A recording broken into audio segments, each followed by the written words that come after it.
আজকেও কপাল খারাপ, বৃষ্টি হচ্ছে। লিফটে চ্যানেল খুলে দিবি নাকি? দাদাকে ডিসচার্জ করিয়ে নিয়ে এলাম। হ্যাঁ ভালো করে টিপ, নাহলে টাকা দেবো না, চাবড়ি দেবো ঘরের। আজকে আবার আমরা হসপিটাল যাচ্ছি। আমি আজকে মাকে নিয়ে যাচ্ছি না, বাবাকে নিয়ে যাচ্ছি, কারণ বাবা যায়নি, দেখেনি, তো সেই জন্য। আর কালকে তো অপারেশন হয়ে গেছে, সাকসেসফুল হয়ে গেছে, তো অসুবিধা কিছু নেই, দাদা এমনি ভালো আছে।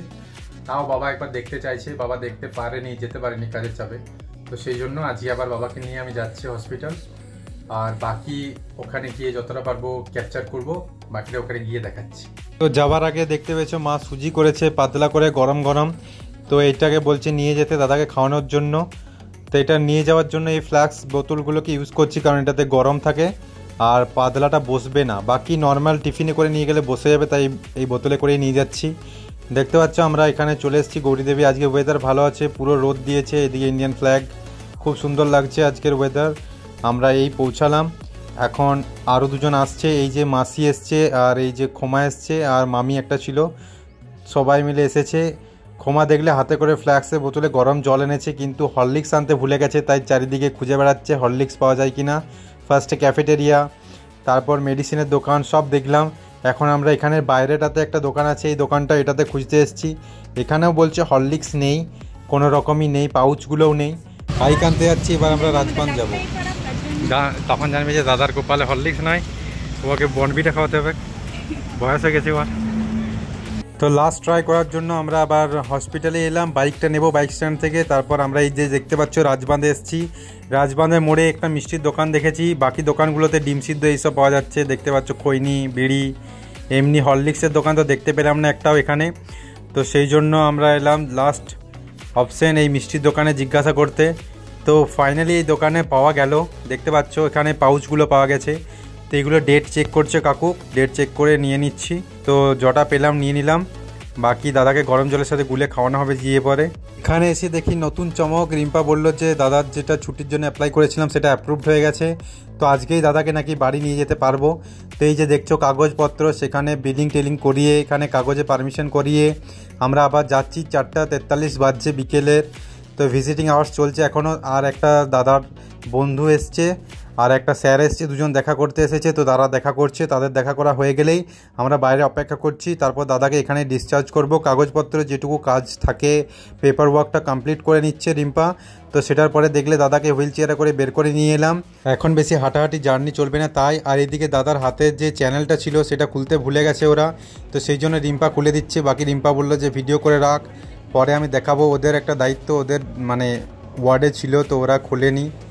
রিম্পা তো ডিউটিতে নেই, যারা ডিউটিতে ছিল তাদের এটা কর্তব্য যে পেশেন্ট ডিসচার্জ হওয়ার আগে হাত থেকে এই চ্যানেলটা খুলে দেওয়া। তারা খুলতে ভুলে গেছে, বা রিম্পাকে দেখে হয় না যে ঘোড়া দেখলে খোড়া হয়, সেরকম ব্যাপার আর কি। রিম্পাকে দেখে হয়তো তারা খোলেনি, ভেবেছে যে ও নিজেই খুলে নেবে। তো সেই জন্য যাই হোক, দায়িত্বটা ওদের ছিল, ওদের খোলা উচিত ছিল। বাকি রিম্পা নার্স, রিম্পাও খুলতে জানে, খুলে দিল। আর এই যে দেখছো এখানে এমার্জেন্সি থেকে এক্সিট নিচ্ছি। এখানে গণেশের মূর্তিটা ছিল, ওখানে থেকে ঘুরে এলাম। আর এদিকে ফ্যানগুলো দেখো, ট্রেনে যেগুলো লাগানো থাকে স্টেশনে, সেই রকম ফ্যান বড় বড়, খুব ভালো হাওয়া দিচ্ছিল। আর দাদাকে এখানে হুইল চেয়ার থেকে নর্মাল চেয়ারে বসিয়ে দিয়ে গেল।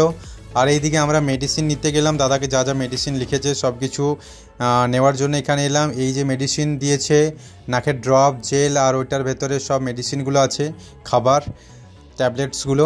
তো এগুলো টাইম টাইম দিতে হবে। এখন নাকের মধ্যে যে পাইপের মতো যে ভরা আছে দুদিকে, তো সেগুলো এখন বের করেনি, ওগুলো এখন সেটিংয়ের জন্য লাগবে কিছুদিন, 4-5 দিন রাখতে হবে। তারপর দাদাকে আবার হসপিটাল নিয়ে আসবো ওগুলোকে খোলার জন্য।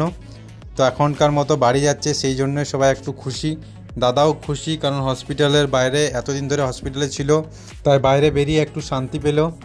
যাই হোক, এবারে আমরা সবাই মিলে কারে দাদাকে বসিয়ে দিচ্ছি, ব্যাগপত্র সব দিয়ে দিচ্ছি, কারণ প্রচণ্ড মেঘ করেছে। আমার ব্যাগটাও আমি এই গাড়িতেই দিয়ে দিলাম, কারণ আমরা তো বাইকে এসেছি, নইলে আমাদের ব্যাগপত্র ভিজে যাবে, ব্যাগের মধ্যে অনেক কাগজপত্র ফাইল আছে। তো সেই জন্য গাড়িতে দিয়ে দিলাম ব্যাগপত্র। এইদিকে রিম্পা আর মাসির মেয়েটা ক্ষমা যাচ্ছে, আর ওইদিকে একটা দাদা এসেছিলো গাড়ির সাথে, আর ড্রাইভার আছে। তো সবাই মিলে ওদের গাড়ি ছেড়ে দিল, ওরা চলে গেল বাড়ির উদ্দেশ্যে। আর এইদিকে দেখো প্রচণ্ড মেঘ করেছে, আমি যাচ্ছি বাইকটা আনতে। তো বাইক নিয়ে এবার আমরাও বেরিয়ে পড়বো। দেখো বেরিয়ে একটু রাস্তা আসতে না আসতেই আবার রাজবাঁধের যে ওভারব্রিজটার নিচটাতে আমরা এখন দাঁড়িয়ে আছি। প্রচণ্ড বৃষ্টি নামিয়ে গেছে, দেখতেই পাচ্ছ কত জোর বৃষ্টি হচ্ছে। এত বৃষ্টিতে যেতে পারবো না, তাই আমরা একটু দাঁড়িয়েছি। এখানে প্রচুর লোক দাঁড়িয়ে আছে। এমনিতেও আমার অসুবিধা নেই, বাবা ছিল বলে আমি আর ভিজে ভিজে গেলাম না, একটু অপেক্ষা করছি যদি ছাড়িয়ে যায়। তো অনেকক্ষণ পর একটু বৃষ্টিটা কমলো আর সব লোকজন এবার বেরিয়ে যাচ্ছে এখান থেকে, আমরাও বেরিয়ে গেলাম। বেরিয়ে আবার একটু আসতে না আসতেই টোলগেটের সামনে আবার বৃষ্টি জোর করে নামিয়ে গেছে। তো আগের দিন মায়ের সাথে ফেসেছিলাম, আজকে বাবার সাথে ফাঁসলাম। দেখতে পাচ্ছ সামনেই টোলগেট আর সব বাইকগুলো এখানে দাঁড়িয়ে আছে, যতগুলো ওয়ার্কার ছিল। আমিও দাঁড়িয়ে আছি। আজকে আমাদের কপালটা খারাপ, সেদিনও ভিজেছি, আজকেও মনে হচ্ছে ভিজতে হবে। এদিকে সন্ধে হয়ে আসছে, আমরা শুধু একা না, ওই সাইডেও দেখতে পাচ্ছ প্রচণ্ড সব লোকজন দাঁড়িয়ে গেছে।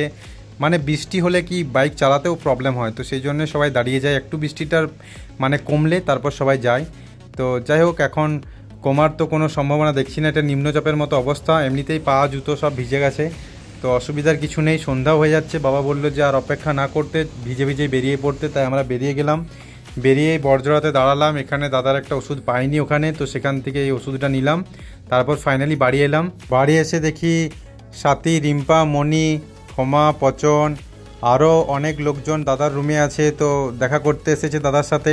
দাদার কাছেও অনেকে বসে আছে, সবাই দেখা করছে। আর এদিকে ক্ষমা দাদার ম্যাসাজ করছে, ঘাড়ে ব্যথা, ঘাড়টা উপর দিকে করে রাখতে বলেছে ডক্টর, সেই জন্য। হ্যাঁ ভালো করে টিপ, নাহলে টাকা দেবো না, চাবড়ি দেবো।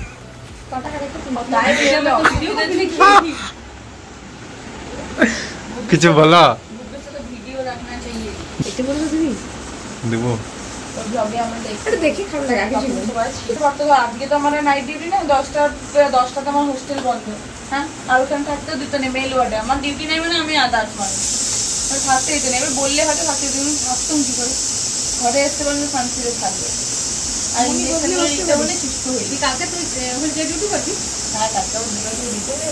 না, ইয়ার পাশের বেডে যে লোকটি ছিল ওই লোকটি সেরা লোক। ও আর বলছে আমার নাকটাতে একটা লোক বাচ্চা করে বেরিয়ে দিয়েছে, বলছে আমার মারপিট হয়ে গেছে কম বয়সে। না সত্যি ওনা ফার্স্টে বলতে পারে না কি হয়েছে, কিছু অমুক হয়েছে, এই একটি জিনিস হয়েছে। তারপর বলছে কি আমাকে বলল, তারপর আমি ঝামেলা হইলো, একটা লোক এসে দড়াম করে বেড়াই দিল। ওই লোকটা বুঝলি তেলি নাইলে গইলা, যে কোনো একটি বটে। কথাবার্তা শুনে বুঝে যাচ্ছিল। ঘরের লোকই বেড়েছে। ও বলছে যে আমার নাকটাতে বাসে করে বেরিয়ে দিয়েছে, দিয়ে নাকের মাঝের হাড়াটা ভেঙে গেছে, দিয়ে নাকটা লোকটা সোজা নাই, তেবড়িয়ে গেছে এখানটা। হ্যাঁ ওইটাই তো বলছি। দিয়ে আমি ওকে বললাম, দিয়ে ঘর আসার সময় ওর সাথে আমার কথা হলো, তো ঘর আসার সময় কথা হলো, দিয়ে আমরা তোমার নাকটা এবারে সোজা হয়েছে, একটু উঁচু হয়েছে। খুব ভালো লাগছে, মন খারাপ না, সত্যি আমার নাকটা সোজা হয়েছে। এইখানটাতে তেবড়া ছিল, একটু উঁচকেছে, কারণ নাকের যে ভিতরে যে দাদা যেরকম তুলো ভরে রেখেছে না, পাইপ ভরে রেখেছে, ওই জন্য একটু শক্ত হয়েছে। আমি এখানে বসে আছি সাদা রাজ্যের সাথে।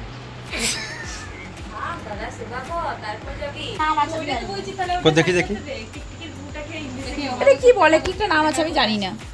টিকটিকির ডিম ইংলিশের নাম লয়, বাংলার আমাদের সাধারণ মানুষের নাম। পাস পাস খেয়ে পাস পাস। কোথায় চিনি নিচ্ছে দেখ, কোথায় চিনি নিচ্ছে দেখ। ও আসলে হাতে খাই না।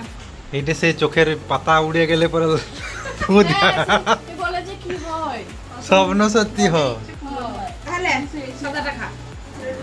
সামনে দিলি সব খেয়ে শেষ করে দিল। পাস পাস একটা পাস পাস 1 2 3 4 5 জনে আরেকজন দিছিল নিল না, সেটাও আমি খেয়েছি। তাই মনির মন খারাপ হয়ে যাচ্ছে, মনিকে দিয়ে নি বল। হ্যাঁ খা, খাবে নি? খোড়া হয়েছে বলে, খোড়া হয়েছে বলে খাবে নি কেন? খোড়াটা বেরিয়ে যাবে মিষ্টি জিনিস খেলে। কজন ছিল একটা রুমে?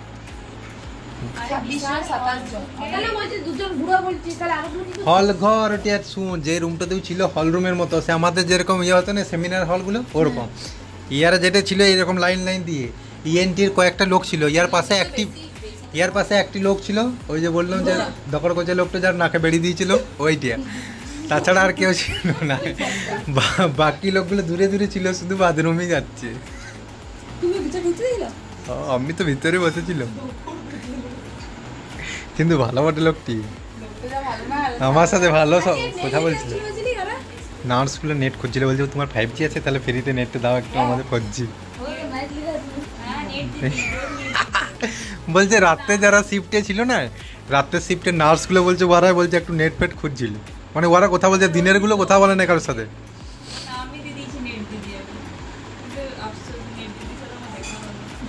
তুই চিনিস না দিদিকে?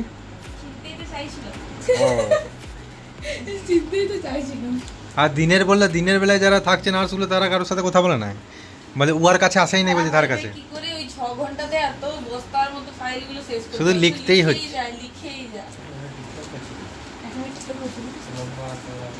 লম্বা চৌড়া করে নার্সগুলো যে টিকটক করছিল, তোর কিরকম মনে হচ্ছে? তুই নার্স হলে করতিস?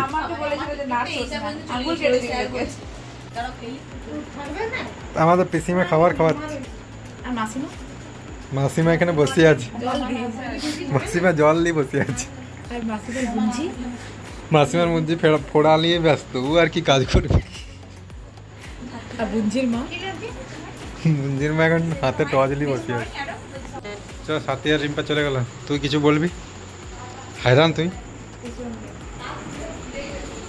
সবাই যারা এসেছিল সবাই চলে গেছে, এবার আমি ডিনার করছি। দেখতে পাচ্ছি রুটি, জিলিপি আছে আর একটা ঘুগনি আছে, রুটি দিয়ে খাবার। এদিকে ক্ষমা তো খায় না রুটি, তাই মুড়ি নিয়েছে, আর বাবাও এখানে রুটি নিয়েছে, আর বাবার একটা আলাদা তরকারি আছে, বাবার আলু খায় না সুগারের জন্য, তাই এবার আমি খেয়ে নিই, ডিনার করে নিই।